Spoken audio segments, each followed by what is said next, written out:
Tita, hindi po ako ganun. Kahit piso po wala po akong hiningi kay Aaron. Siya po mismo yung nagbibigay sa amin. Talagang magaling kang babae ka, ha? May paiyak-iyak ka pa. Sa tingin mo, matadaan mo ko sa pag-iyak mo? Ha? Huwag mo ko iyakan. Hindi ako maawa sa'yo no kahit lumuha ka ng dugo, hindi kita magugustuhan. Sa bagay, ganyan nga yung mga babaeng nakatira sa lansangan. Magaling kayo dumikit sa mga taong may pera. Alam ko naman na pera lang ang habol mo sa anak ko, kaya wag mo ko iiyakan! Sorry po, tita. Aalis na po ako. Iya, sandali lang. Hintayin mo ako. Iya! Ano, Aaron? Mupo ka nga dyan? Susundan mo pa yung babaeng yan. Anong gusto mo? Sa lansangan ka rin tumira?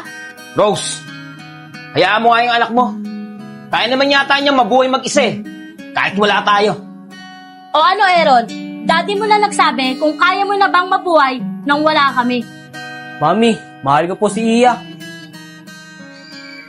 Aaron! Rose, hayaan mo yung anak mo. May pinagmamalaki na yata sa atin yan Tingnan natin kung kayang mabuhay niyan kahit wala tayo. Hindi mo ba alam, Ralph, na nangangalakal lang yung babaeng yun at kapatid niya? Kaya sigurado ako na ganun din ang magiging buhay ni Aaron. Rose, hayaan mo yung anak mo. Huwag mong konsintihin. Sigurado naman ako mga ilang araw lang, pag nagutom yan, babalik din sa atin yan. Iya, grabe magsalita yung mami ni Aaron sa atin, no? Kaya mas maganda niyan, iwasan na natin si Aaron. Kaya nga, kuya sa sobrang sakit magsalita ng mama ni Aaron, napaiyak na lang ako. Kaya tama yung sinabi mo, kuya. Iwasan muna natin si Aaron. Oo, Iya, talagang iiwasan na natin siya dahil hindi ko matatanggap lahat ng sinabi ng mami ni Aaron sa'yo. Kaya nga, kuya durog na durog ako sa sinabi ng mama ni Aaron. Tara na nga, kuya. Mga lakal na lang tayo. Naiiyak lang ako pag naaalala ko yun Sige, Iya, kalimutan na natin yun. Tara na. Tara.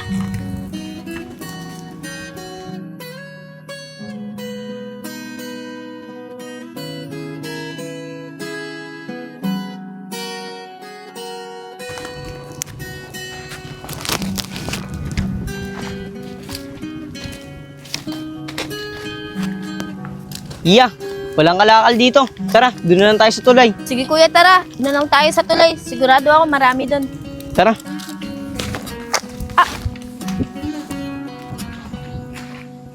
Iya, pahinga muna tayo dito. Sige, kuya. Nakakapagod din kasi sobrang init. Iya, sa susunod na buwan, pasokan na. Tuloy mo kaya yung pag-aaral mo. Hindi na, kuya. Baka kasi pag nag-aral ako, lalo ka lang mahirapan. Tutulong na lang ako sa'yo sa pangangalakal. Ano ka ba naman, Iya? Pipilitin kong kayanin kahit mahirap. Makapagtapos ka lang. Kuya, pilitin ko mang mag-aral, kaso di talaga pwede. Unang-una, wala tayong bahay na tinitiran. Pangalawa, pupunta pa ako ng ilog para lang makaligo, makapasok lang sa eskwelahan. Pangatlo, baka bulihin pa ako na magiging kaklase ko. Iya, kung gugustuhin mo makapagtapos, gagawin mo. Walang imposible. Kahit ako, maghapon ako mga lakal, gagawin ko. Mabigyan na kitang bawang pang-araw-araw. Sige, kuya, basta para sa'yo, gagawin ko. Hindi sa makapagtapos ako ng pag-aaral. Kung yan talaga yung gusto mo. Iya, hindi rin naman para sa akin to Para sa'yo rin to. Dahil ayun lang ang paraan para gumanda yung buhay mo. Ang mag-aaral. Kuya, hindi lang naman para sa akin to Para sa ating dalawa to. Kaya babalik ako sa pag-aaral hanggang makatapos ako. Sige, Iya. Naniniwala naman ako sa'yo na makapagtapos ka ng pag-aaral at makakahanap ka ng magandang trabaho. Tara na, kuhain na natin yung mga kalakad para mabenta na natin. Sige, kuya, nagugutom na rin ako para makakain na rin tayo. Tara.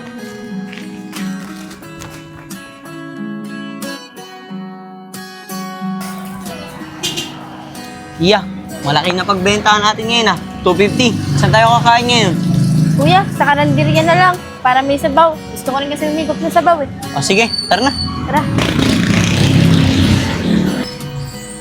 Kung, ano kaya yung sasabihin ni Aaron? Ba't niya tayo kakausapin? Siguro yun yung nangyari sa atin nung isang araw. Yun nga rin iniisip ko din baka magalit sa atin si Aaron. Pero wala naman ako masamang sinabi. Sinabi ko lang yung totoo. Kaya nga sabihin na lang natin kay Aaron na wala kang maling sinabi sa mami niya dahil sinabi mo lang yung totoo.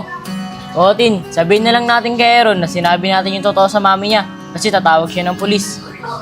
Oo, Pong. Ayun nilang sabihin natin kay Aaron para di siya magalit.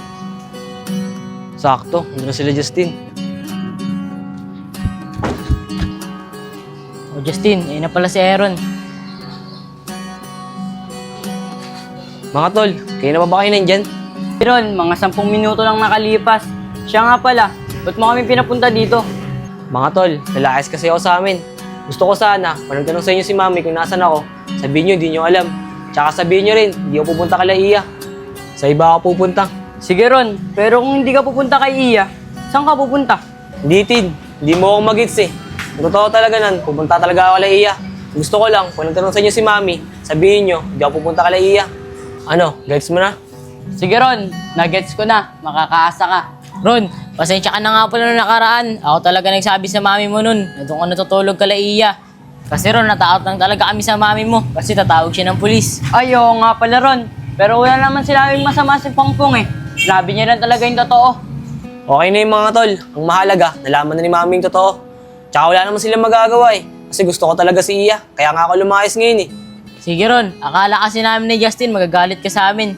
Ron, siya nga pala, lalayas ka sa inyo, wala kang dalang mga damit. Mga tol, ayun din pala yung sasabihin ko sa inyo. Buti na lang sinabi mo. Nakausap ko na si Popaw. Siya na yung maglalabas ng mga damit ko. Baka pwede, kayo na lang kumuha. Ah sige Ron, walang problema. Kailan pala ilalabas yung damit mo? Bukas sana eh. Pero mag-chat na lang ako sa inyo. Kasi mag-text naman sa akin si Popaw eh. Kasi tatago pa niya yung damit kay Mami. O sige Ron, text mo na lang kami pag lalabas na ni Popo yung damit. Siya nga pala, saan ka pupunta ngayon? Pupunta ako sa tulay. Baka kasi nandun sila Iya tsaka yung kuya niya. Galing kasi ako doon sa may tinitira nila. Wala sila doon. O sige, tara na. Sige. Ron, dito na kami. Sige.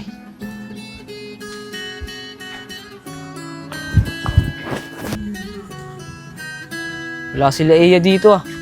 Tayin ko na lang sila doon sa may tinitira nila.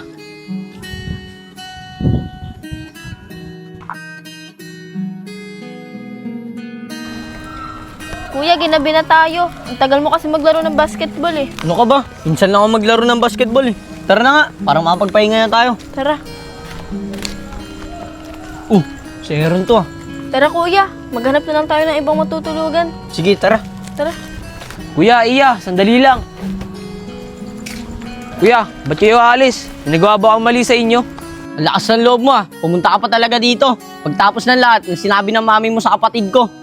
Kuya, pasensya ka na. Sa lahat ng mga sinabi ni Mami kay Iya, hindi ko naman kasi alam na ganun pala sabihin nila. Pasensya? Tingin mo, matatanggap ko yung pasensya mo? Pagtapos sabihan ng mami mo na masasakit na salita yung kapatid ko. Sige na Aaron oh, please lang. Umuwi ka na sa inyo. Kuya, Iya, sandali lang. Magpapaliwanag muna ako. Ang totoo talaga niyan, lumayas ako sa bahay. Kasi mas pinili kitang makasama kaysa sa kanila. Mahal na mahal, yan ang damdamin na sa'yo'y nararamdaman. Kung di mo alam, puso'y Ano Aaron, lumayas ka sa inyo? Eh ang ganda-ganda ng buhay mo doon. Para ka lang kumuha ng bato na pinokpok mo sa ulo mo. Iya, wala kang pakialam. Dahil sinusunod ko lang kung ano yung nararamdaman ko. di mapalagay pag di ka na mamasdan. O bakit ganyan at maging saking pagtulog. Aaron, please lang. Tigilan mo na yung nararamdaman mo.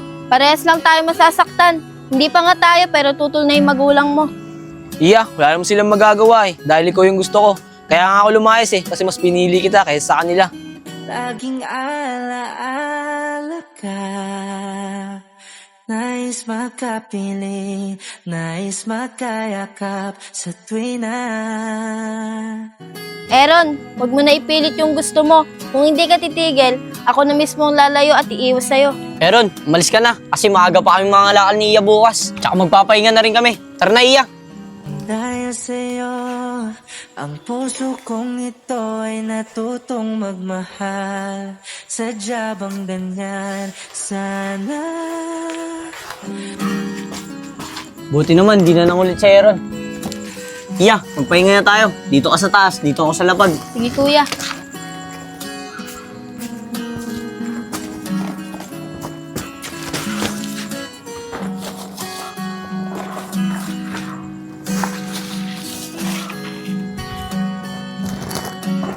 Iya, gawin mo na ito muna, no?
Di ako makatulog ah.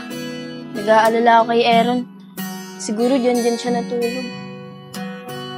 Hanapin ko na nga lang.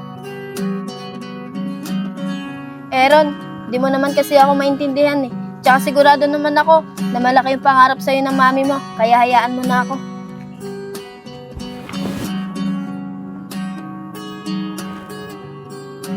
Iya, alam kong malaki mawawala sa akin pag ikaw pinili ko. Pero pag ikaw yung nawala, hindi ko na alam kung ano yung mangyayari sa akin. Pero Aaron, Iya, please lang oh. Mahal talaga kita. Hindi ko alam mangyayari sa akin pag nawala ka. Aaron, ang totoo nan, mahal na rin talaga kita.